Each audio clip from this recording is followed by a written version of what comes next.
சென்னை பாரிமுனையில் வழக்கறிஞரை விசிகவினர் தாக்கிய விவகாரத்தில் தற்பொழுது விசிகவினர் மற்றும் வழக்கறிஞருக்கு போலீசார் சம்மன் பிறப்பித்திருக்கிறார்கள். அண்மை செய்தியாக நாம் பார்த்துக் கொண்டிருக்கிறோம். கூடுதல் விவரங்களை செய்தியாளர் ராகவேந்தர் வழங்க நாம் கேட்கலாம். வணக்கம் ராகவேந்தர், கூடுதல் விவரங்கள் சொல்லுங்க.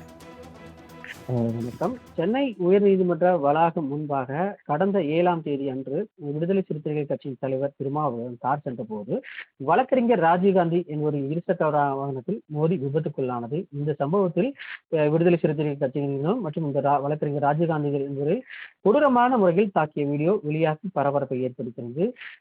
விடுதலை கட்சிகளின் தலைவர் திருமாவளவன் தரப்பிலிருந்து வழக்கறிஞர் பார்வேந்தன் அளித்த புகாரின் பேரில் வழக்கறிஞர் ராஜீவ்காந்தி மீது எஸ்பிஐ போலீசார் 3 பிரிவுகளின் கீழ் வழக்கு பதிவு செய்தனர்.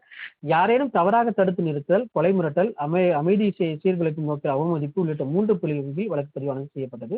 அதேபோல் வழக்கறிஞர் ராஜீவ்காந்தி தன்னை தாக்கிய விசிகவினர் மீது நடவடிக்கை எடுக்க வேண்டும் என அளித்த புகாரின் அடிப்படையில் எஸ்பிஐ போலீசார் அடையாளம் தெரியாத விசிகவினர் மீது 2 பிரிவுகளின் கீழ் வழக்கு பதிவு செய்யப்பட்டிருக்கிறது.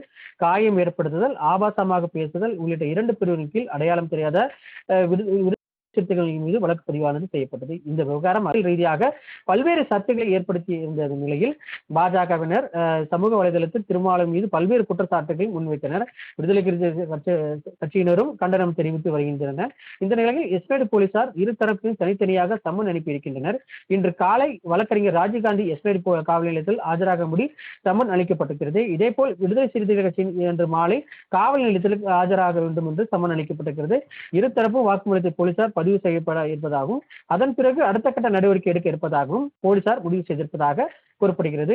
அதனை அடுத்து யார் மீது இந்த ஒரு குற்றச்சாட்டானது இருக்கப்படுகிறது, அது மேலும் இந்த வழக்கில் பிரிவுகள் எதுவும் சேர்க்கப்படுமா என்ற இந்த சம்மன் அளித்து விசாரணைக்கு முன்பே தெரிய வரும்.